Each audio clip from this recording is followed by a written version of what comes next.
يا إله الكون قد أسلمت لك يا إله الكون قد أسلمت لك يا إله الكون قد أسلمت لك رب فاغفر التي ما أحكمك أبتغيها مدحة طاغية.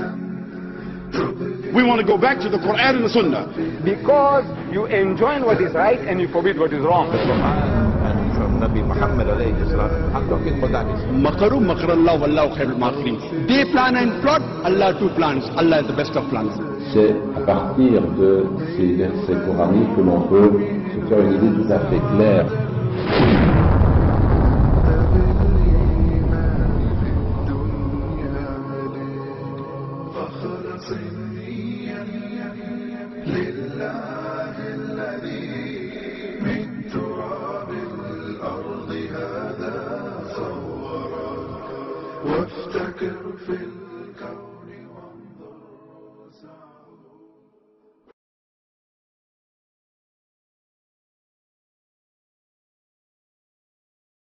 Was born in the Caribbean island of Trinidad. He is a graduate of the Alimiah Institute in Karachi. He has worked for several years as a Foreign Service Officer in the Ministry of Foreign Affairs of the government of Trinidad and Tobago, but gave up his job later to devote his life to the mission of Islam. He lived in New York for 10 years, during which time he served as Director of Islamic Studies for the Joint Committee of Muslim Organization of Greater New York. He lectured on Islam in several American and Canadian universities, colleges, churches, including prisons and community halls. He was Imam for some time at Masjid Darul Quran in Long Island, New York. He has also led weekly prayers and delivered sermon at the United Nations headquarters in New York. He has traveled continuously and extensively throughout the world on Islamic lecture tours. And has also written more than a dozen books on Islam. Dr. Imran Hosein, thank you very much.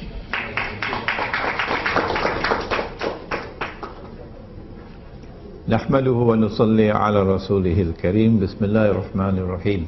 Brother moderator, fellow panelists, my distinguished and learned brother Dr. Omar Ibrahim Valilio, brothers and sisters, Assalamu alaikum wa rahmatullahi wa barakatuh.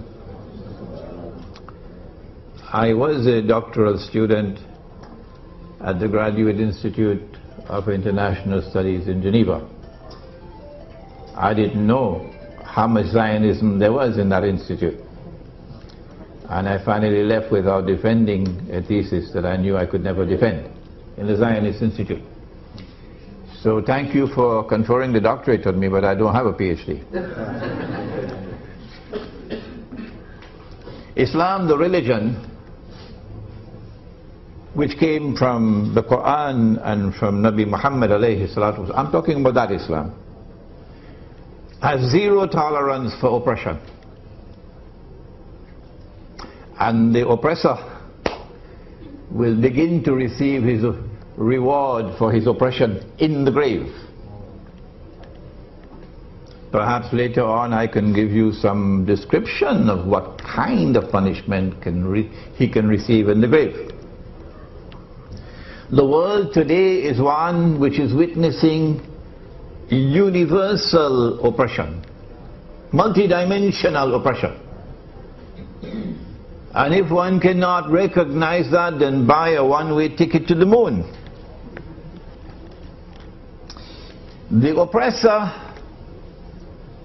created, it didn't happen by accident, a banking system which I perceive to be the centerpiece of his overall system of oppression. Is not the cruise missiles, it's the banking system.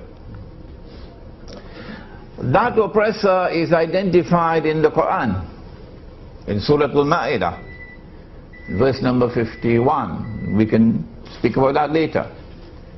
It is a Zionist alliance of Zionist Jews and Zionist Christians, a mysterious European alliance,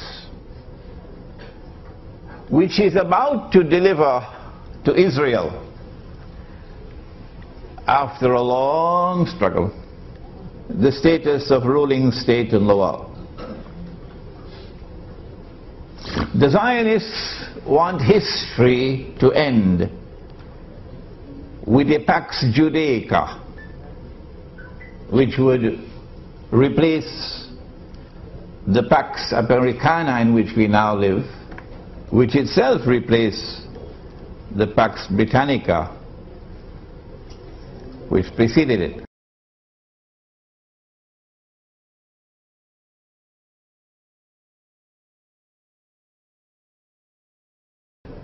I wrote this book 10 years ago, Jerusalem in the Quran, to explain that end of history.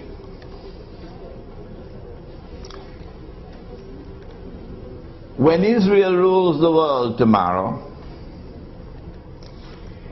then a man would rule the world from Jerusalem, and Nabi Muhammad alayhi salatu wasalam described that man to us. But this subject belongs to ilmu akhirul zaman, or Islamic eschatology, a subject which Islamic scholars, I don't understand why, are shunning. That man is, of course, Dajjal, the false Messiah. The US dollar is about to collapse. Even a schoolboy knows that. I don't know why the bankers don't know that. If they do, why aren't they talking about it? And why aren't they explaining to us why the US dollar is about to collapse? And how is it that Imran Hosein 15 years ago was saying that the US dollar, not only is it going to collapse, but it must collapse?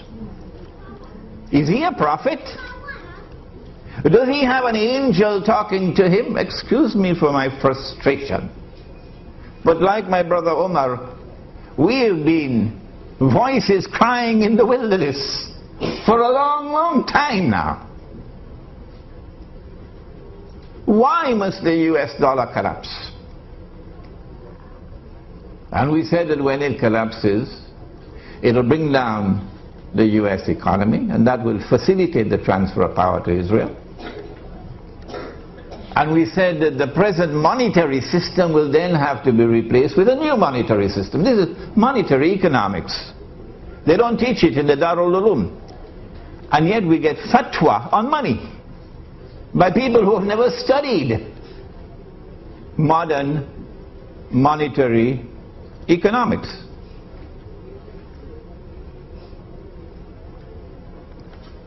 This knowledge came from the study of the Quran and the study of the hadith of the Prophet ﷺ in the context of ilmu akhirul zaman.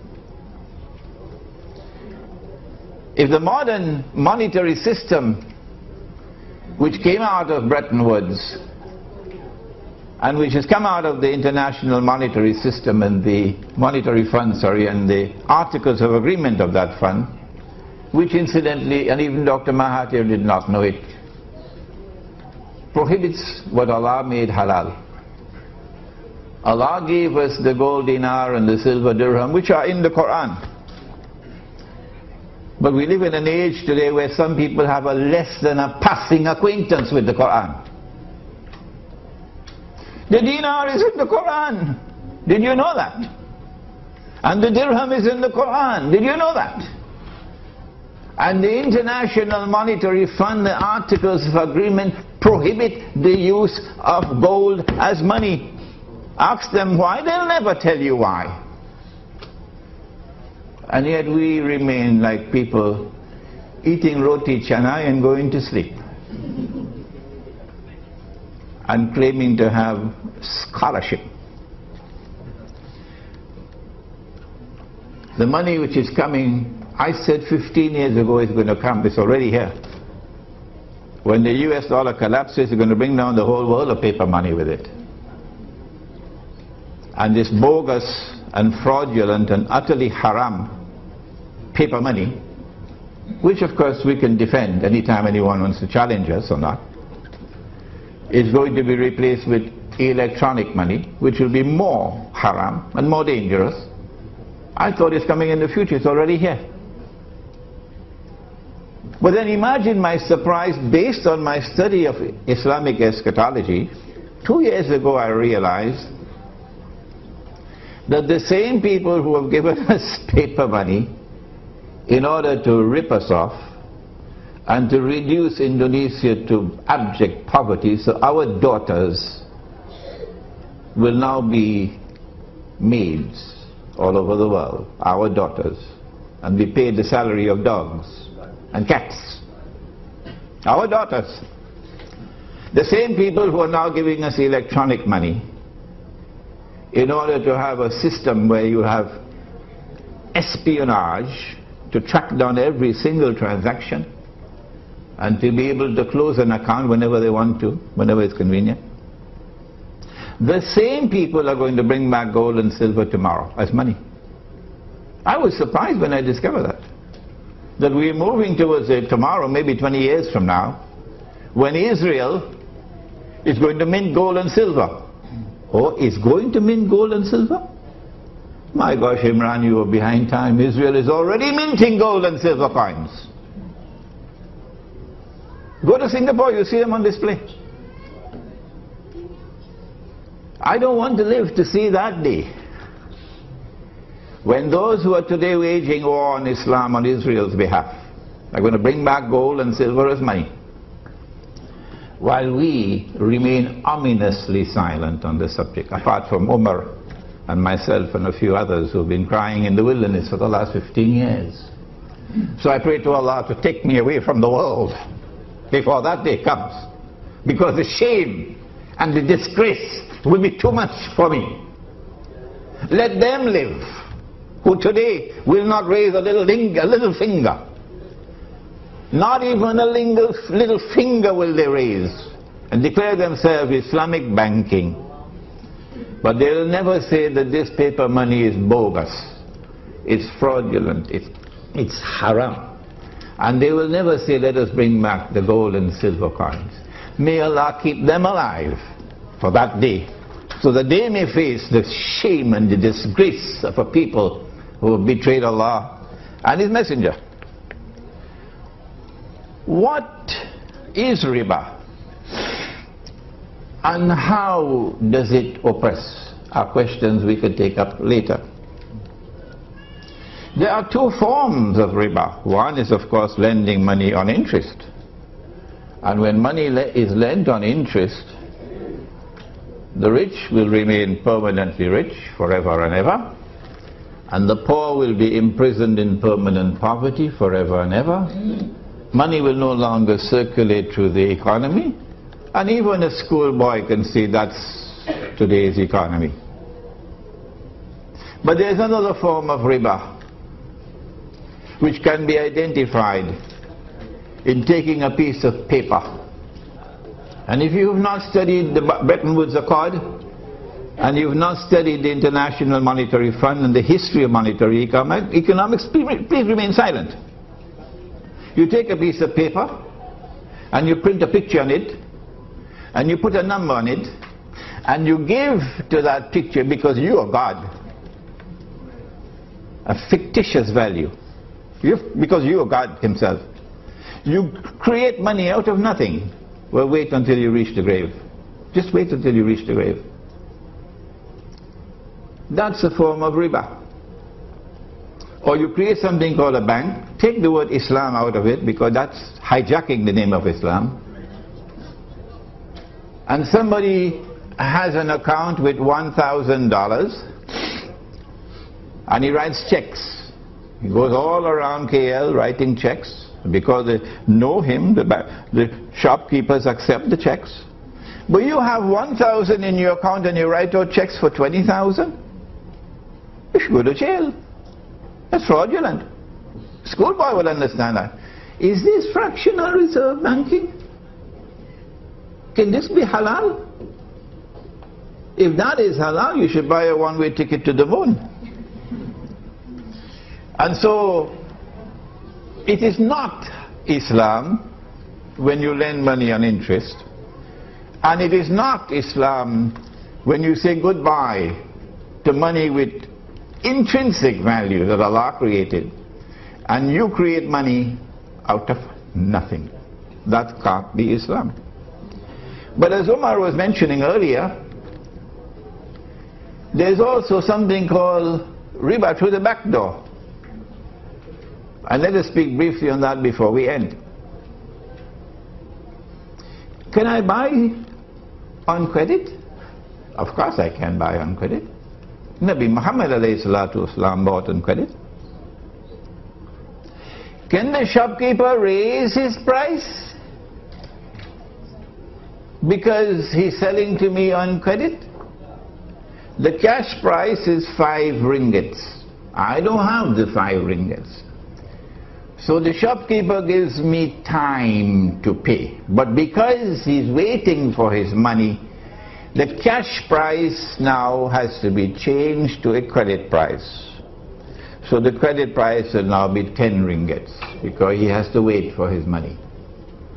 Can a credit price be higher than a cash price? You don't need a degree from some Sharia institute. I mean, this is simple. This is 5 ringgits worth of common sense. That if you have to wait for your money, that the money should increase over time. That's riba. That is the essence of riba. That money grows over time. And so when the bank says, and they call it murabaha, they should define it, put in brackets after murabaha, backdoor riba.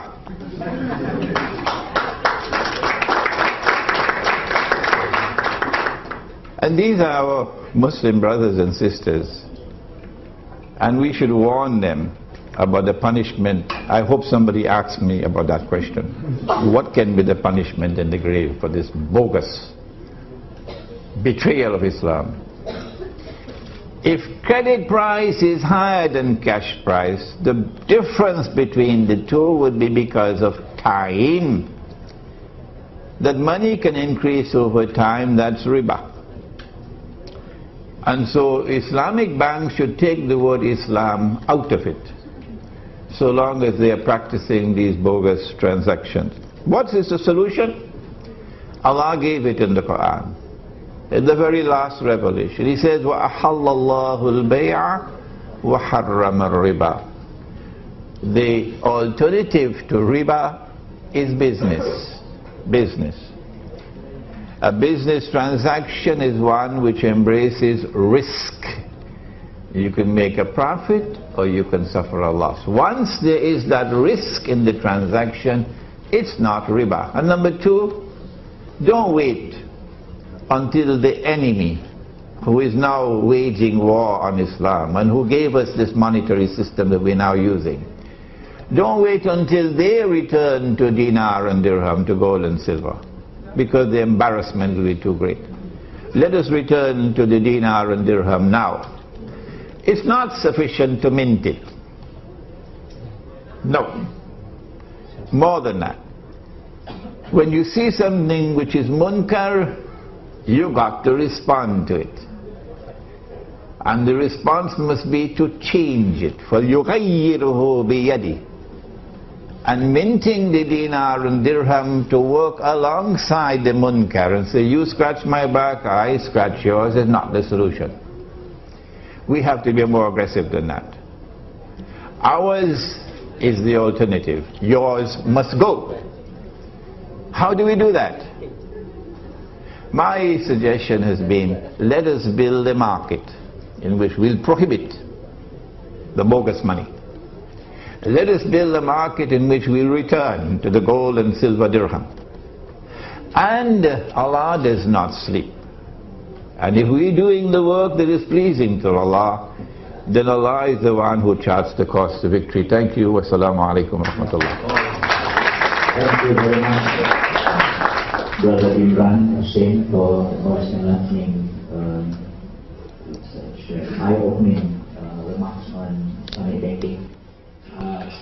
open the, buka kepada para hadirin lah untuk tanya soalan atau bagi komen dan sebagainya, and direct to your our panelists. Please identify yourself as usual. Anyone? First one, yes. Assalamualaikum warahmatullahi wabarakatuh. My name is Hosein. I'm actually a reporter. I'm also a victim of Islamic banking. If you ask me, satu penindasan, we don't need that question mark. It's not because of riba, but because of miscalculation by bankers. I lost the house. I'm not ashamed of that, to say that I didn't want to pay because the calculation was wrong. I went to NCF and they calculated it was 50% more than it should be.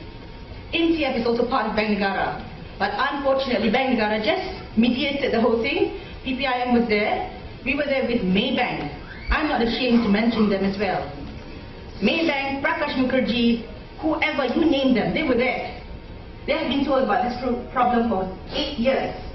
What did they do? They did not even recalculate.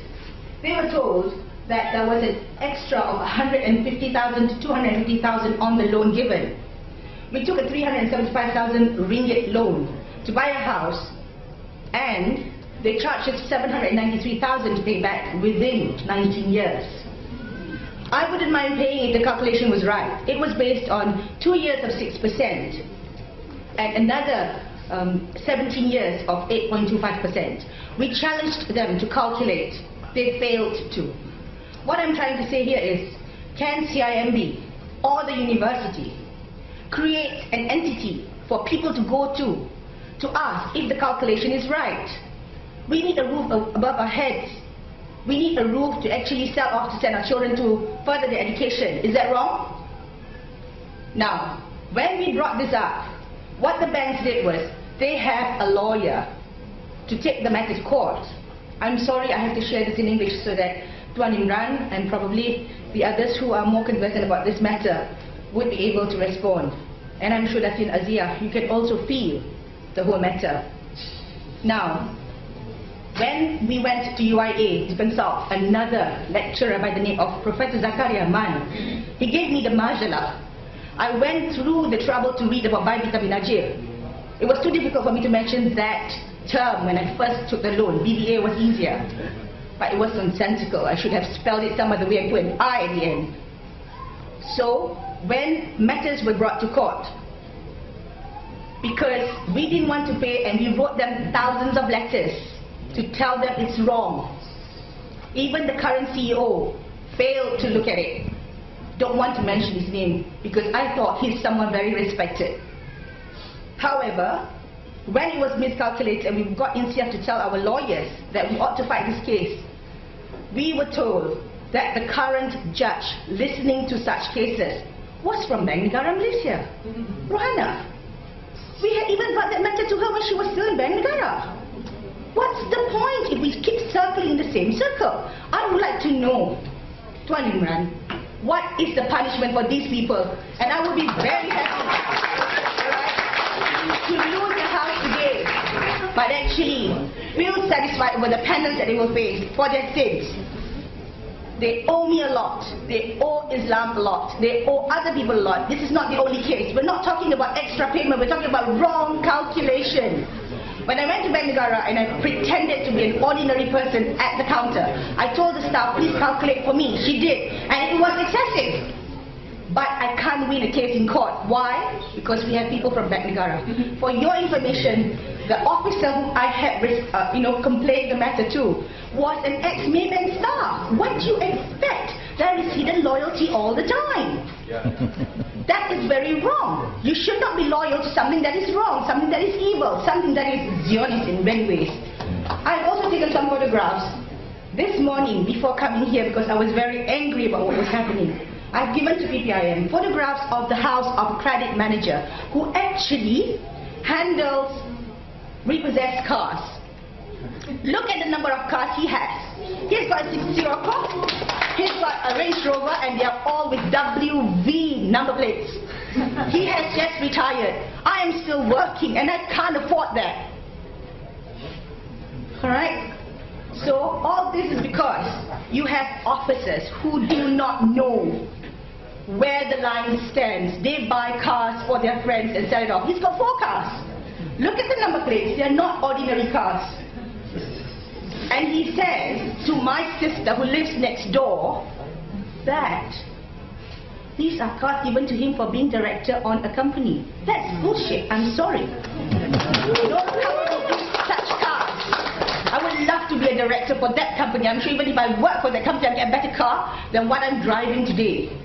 Thank you very much. Thank you, Hosein. Very eloquently presented the views. Criticism, there seems to be a conspiracy along the way. May I ask either Umar or Imran to... Yeah. Number one. Punishment for them. Number one, the bank sold to you on credit at a price higher than the cash price. That's riba, through the back door. The miscalculation is of course something that is to be corrected, and if it's not corrected, that's a grave injustice. Okay? In Surah Zumar of the Quran, Allah subhanahu wa ta'ala speaks and He says, Ma'ada'udhu billahi minash shaitanir rajim. Allahu yatawaffa al-anfusa hina mawtiha. Allah takes the souls at the time of maut. Maut is death. وَالَّتِي لَمْ تَمُتْ فِي مَنَامِهَا. And those whose souls are not taken while they are awake, Allah takes their souls when they are asleep. فَيُمْسِكُ الَّتِي قَضَى عَلَيْهَا الْمَوْتِ. When He takes your souls while you are asleep, He keeps those souls for whom maut is written.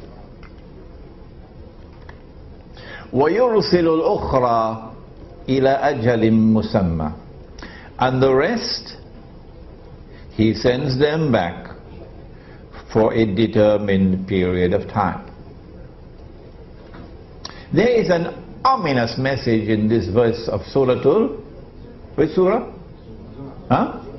Right, don't be afraid to say it. For those who engage in oppression, and remember that Allah has zero tolerance for oppression, and riba is oppression, and banking today is oppression. And Nabi Muhammad alayhi salatu wasalam cursed all four and said that they were all equally guilty. The one who takes riba, the one who gives riba, the one who records the transactions, therefore working in the banks, and the two witnesses. And he said they were all equally guilty. If you die with the curse of the Prophet upon you, wait for the grave. Now, Allah can take your soul. And when He takes your soul, there will be no medical evidence, no scientific evidence that you are still alive. None. So they will think that you are dead. You died in your sleep, for example. And they will give your body the ghusl. And then they will perform the salatul janazah. And your loved ones are the ones who are going to put your body in the grave, not knowing that you're not dead. And I believe lots of people are dying this way now. I believe that.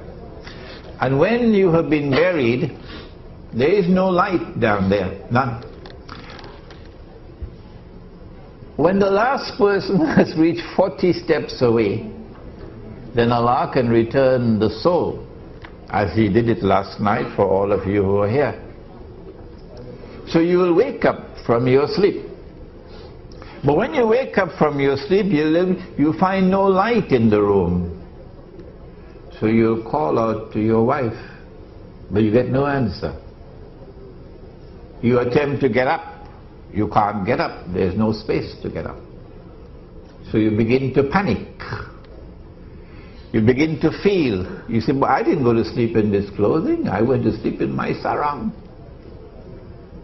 What clothing is this? And then you're going to smell the camphor with which they bathe the dead body. And then slowly, slowly, slowly you will realize you've been buried alive. And they forgot to put a cell phone when they buried you.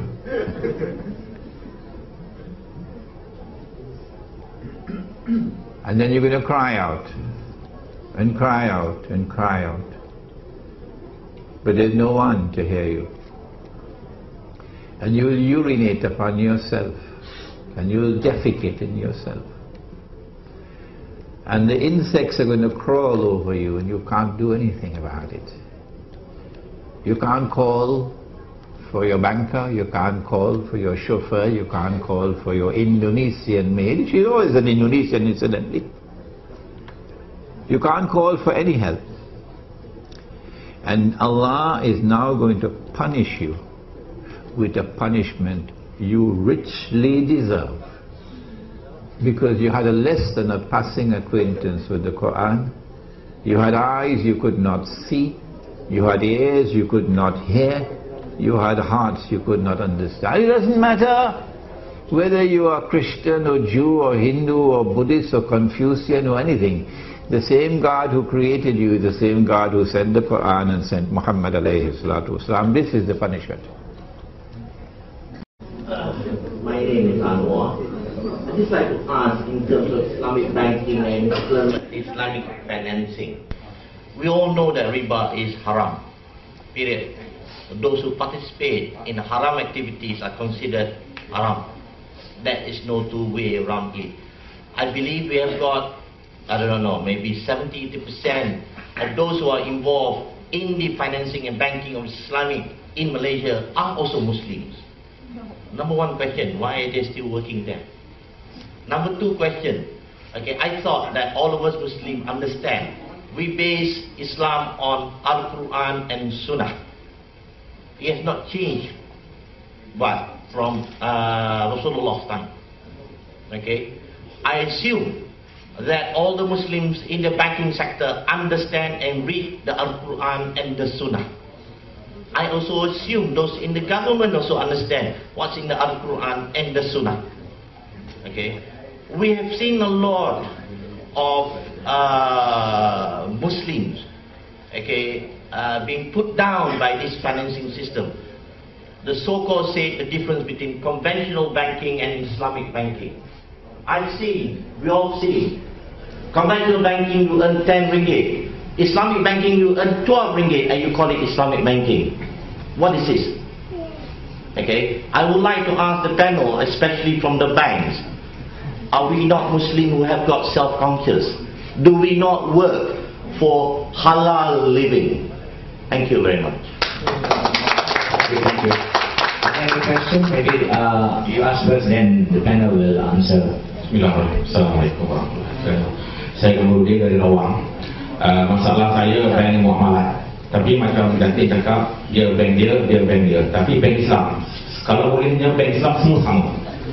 Maknanya mesti sama dia punya aturan. Okey, macam saya cakap, tetap dia riba. Okey, bank saya, rumah saya 54,000, saya dah bayar 46,000. Masalah saya, mungkin ada masalah lah, saya ada kelewatan membayar. Good morning to all. Morning. Honorable panel, and a very special thanks to PPIM for organizing this forum and to bring us together.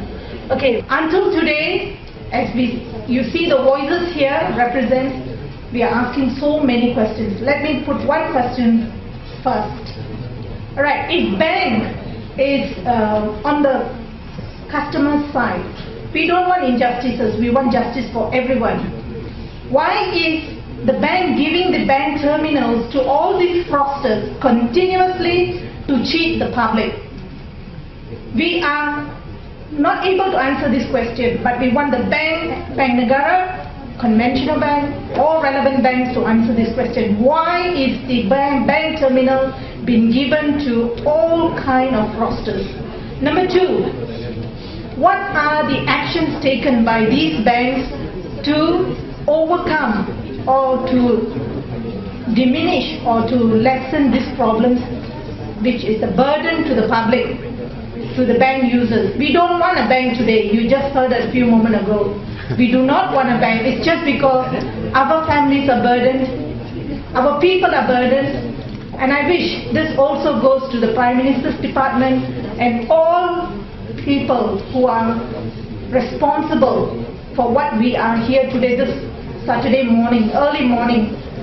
Actually, it is not easy for us to be here.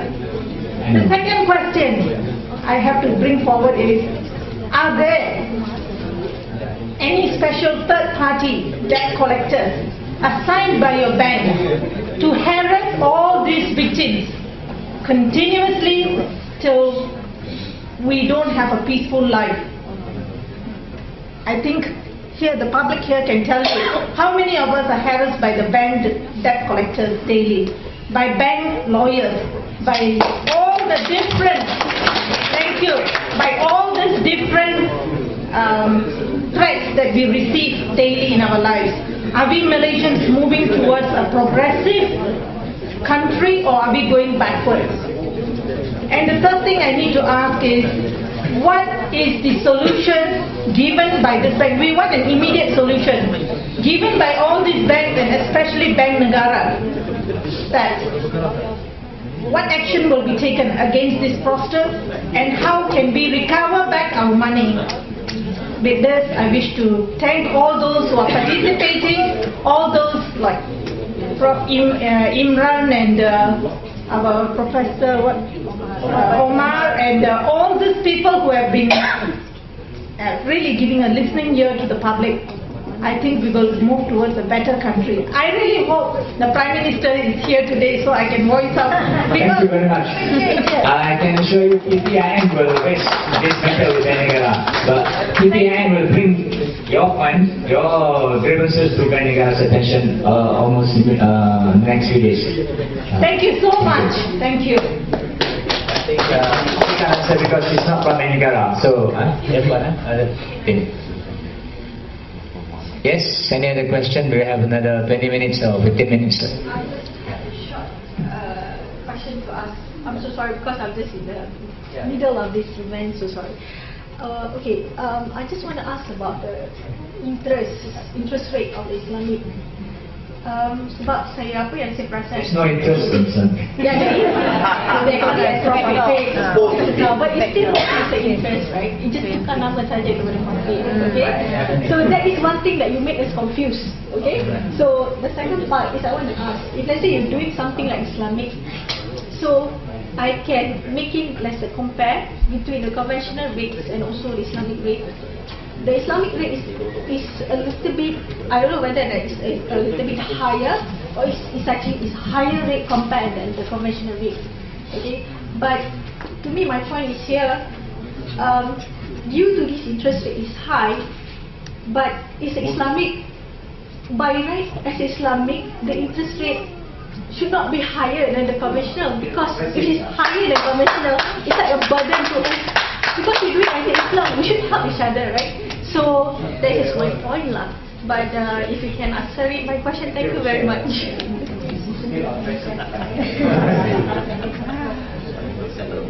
The Prophet ﷺ has said,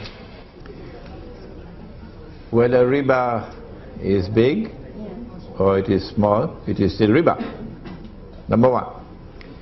And he says whether riba is big, 20%, 30%, or small, 2%, 1%, you know, gram.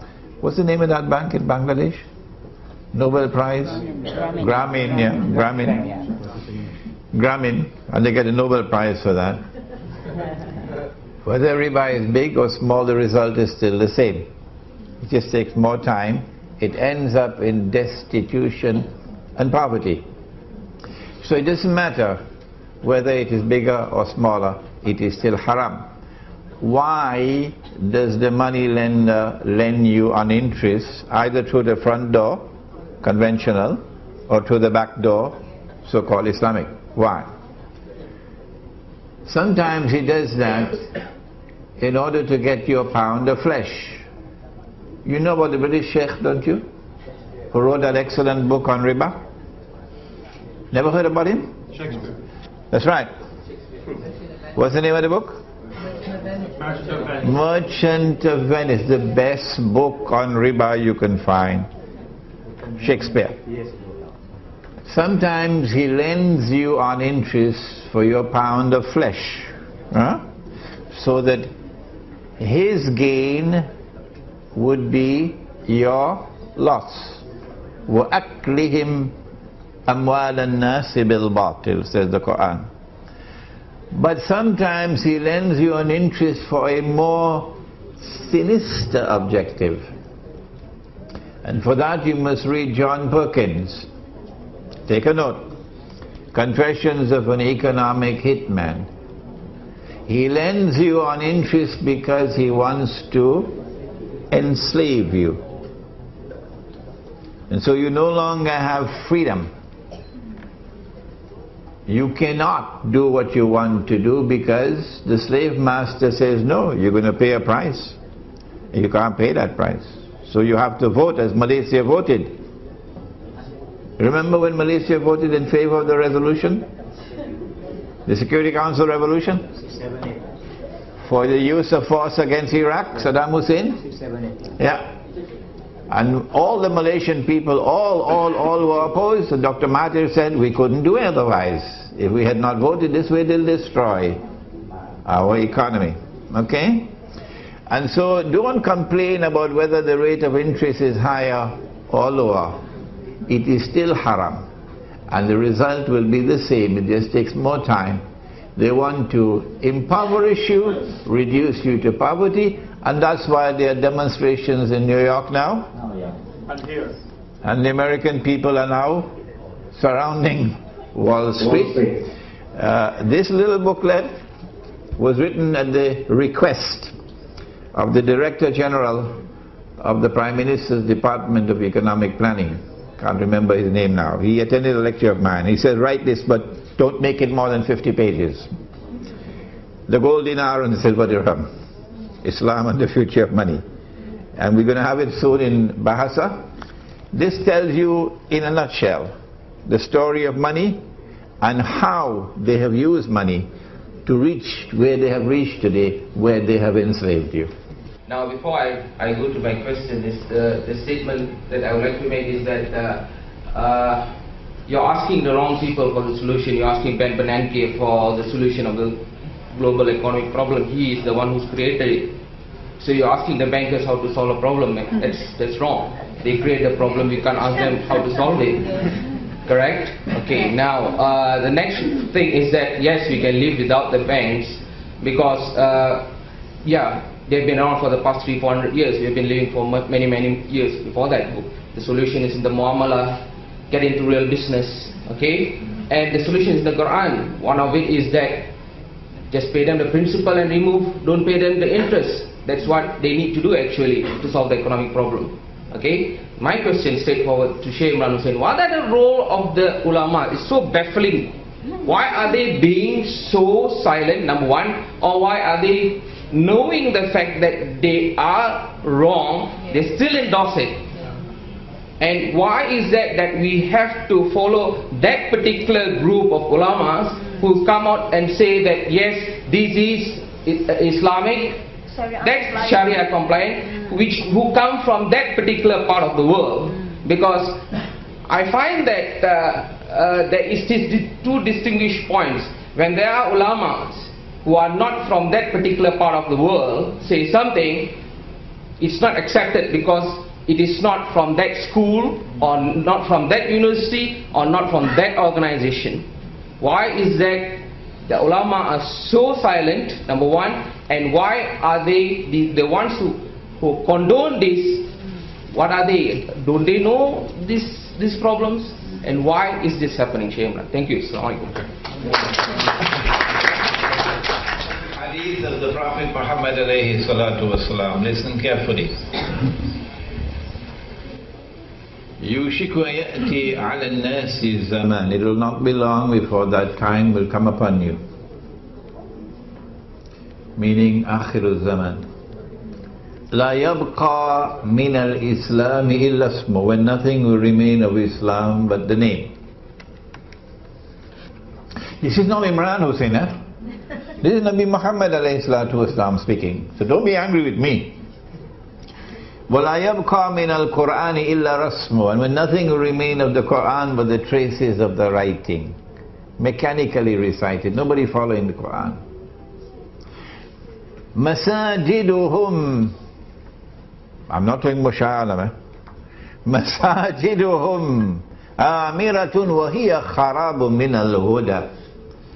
The masajid, plural of masjid, at that time would be grand structures, impressive structures, but devoid of guidance. Now listen to the last piece. Ulama'uhum, the ulama of that age of darkness. Sharrun nasi mimman tahta adimis sama. The ulama of that age of darkness, when nothing remains of Islam but the name, would be the worst people beneath the sky.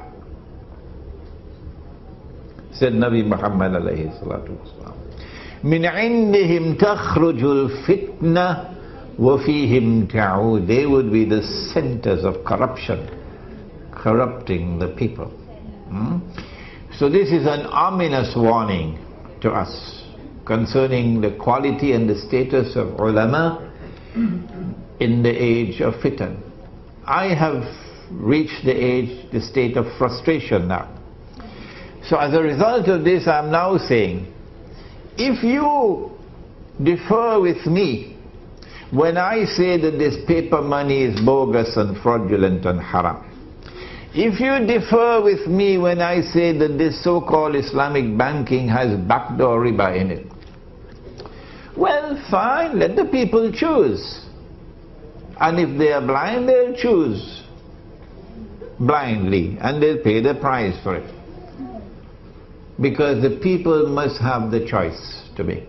We don't want to take that away from them. But if you come after us and you say that we are wrong, and you want to silence us, then we will respond with this challenge after we have no more patience.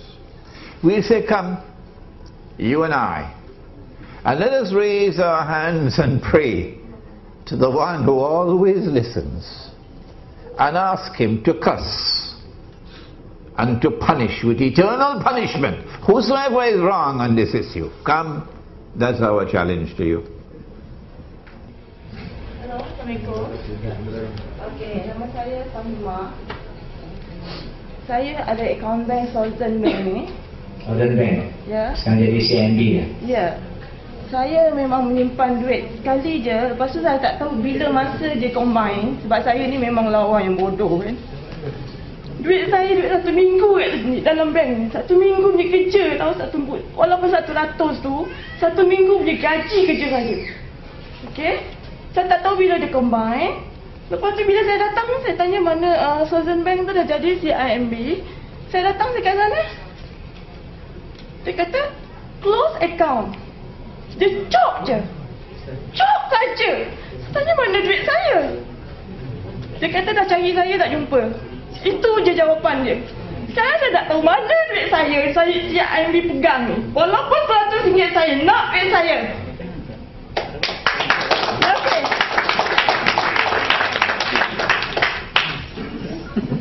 Okey, nanti kita jawab tu. Soalan saya simple saja. Saya nak tanya Dr. Azman Muhammad Noor dan juga Datin Aziah Omar. Satu soalan simple. Perlukah kita kepada bank?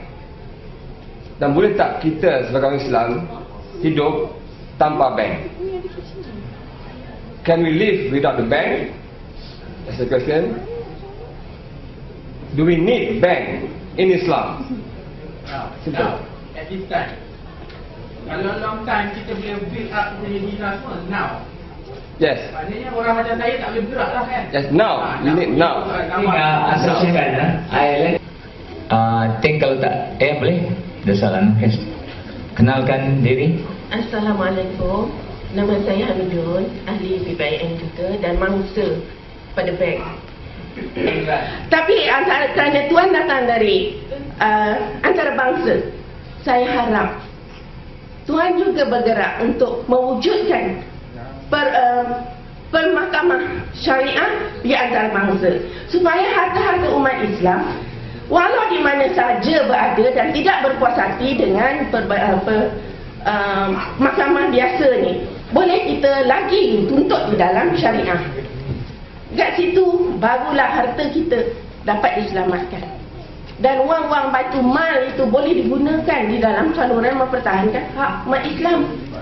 Jangan kerana Islam PAS dan Islam UMNO kita jadi mangsa. Saya bukan ahli politik, banyak orang sekalipun, tapi saya tidak menerhaka dengan negara ini dan bumi ini. Lillahi ta'ala. Maybe last one, our friend here who has been waiting since 7:30 just now. Hello. Good morning. Yes. My name is William Hui. Years ago, when Bank Islam set up, I read Chinese paper that Bank Islam help Malay free interest. Free interest, only service charge only. Now I was shocked, man. 300,000 pay 700,000. I think this is something wrong. I hope PINT you charge interest, take back the interest lah. You the Muslim. Yeah, you got many millions what. Because I got 10,000 members. I am NGO also. Canteen Association. 10,000 schools. Yeah. And all the Malay, I say, congratulations, now Islam take care of you lah. No interest one. Buy house also no interest. Is all so happy lah. Now I was shocked, man. How is this? And bank make millions of dollars. I hope I suggest write to Najib, Satu Malaysia, help the Muslim lah. Pay back the interest. Thank you.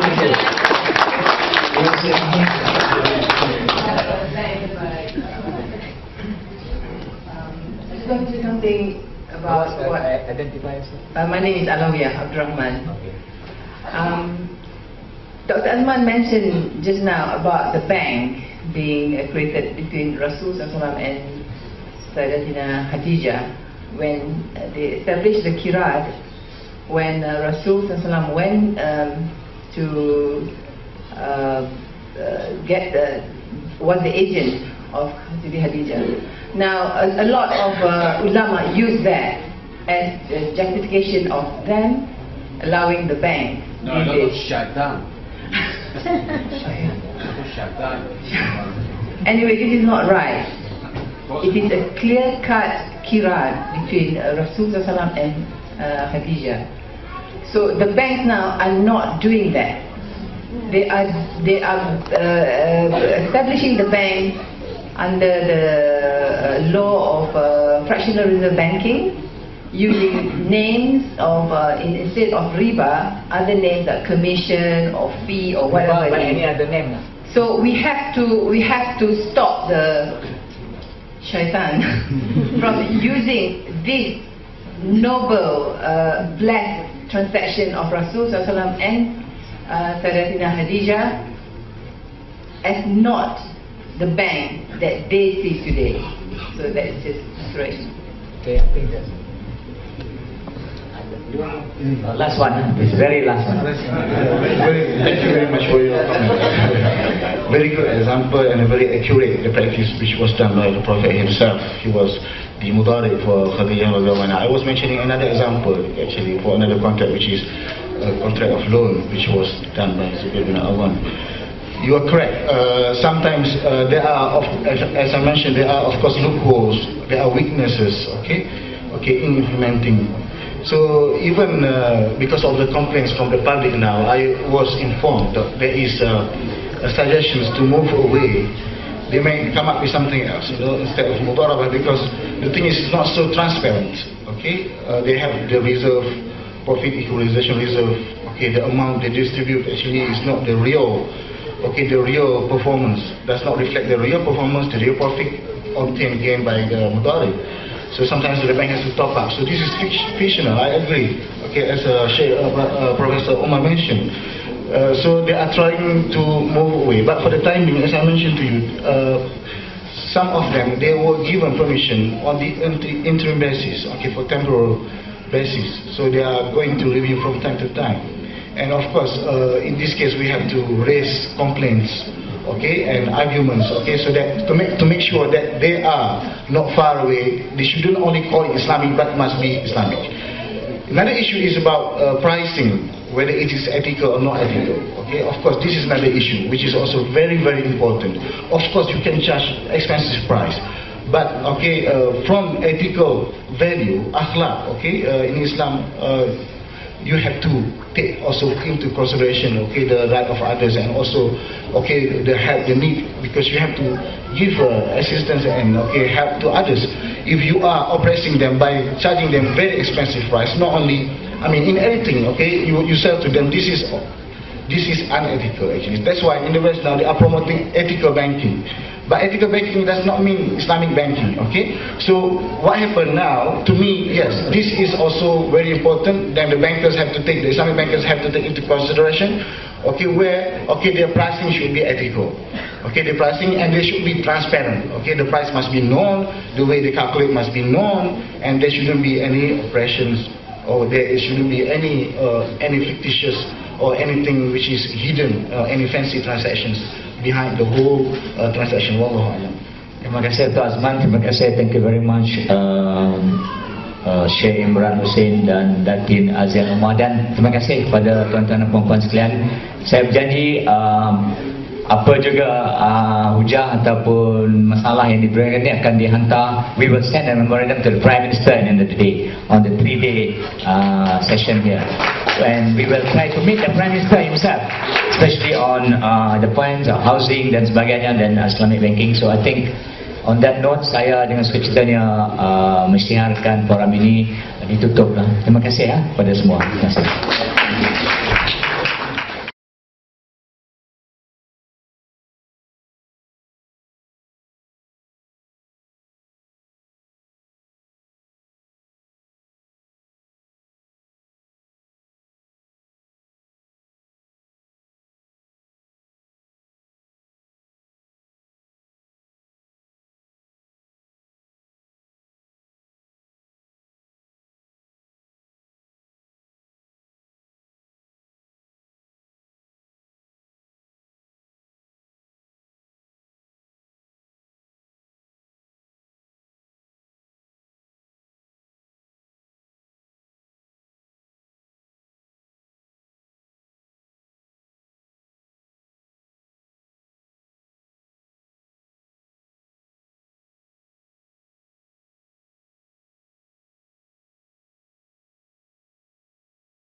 إلهي لست للفردوس أعلى ولا أقوى على نار الجحيم الله فهب لي توبة واغفر ذنوبي فإنك غافر الذنب العظيم إلهي لست للفردوس أعلى ولا أقوى على نار الجحيم الله فهب لي توبة واغفر ذنوبي فإنك غافر الذنب العظيم Tuhanku, aku tidak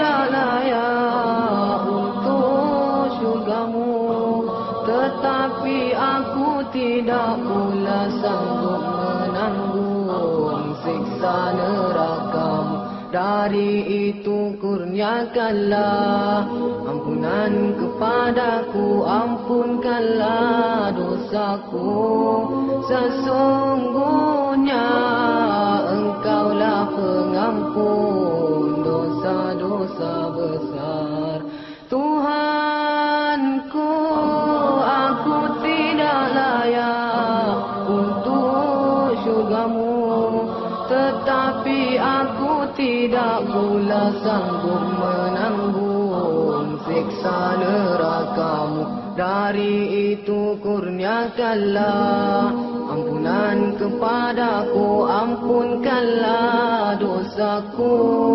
Sesungguhnya Engkaulah pengampun dosa-dosa besar. Ilahi nasturil firdausi a'la wala aqwa ala naril jahim. Allah fahabli tawbatan waghfir dhunubi fa innaka ghafiru dhanbil azim.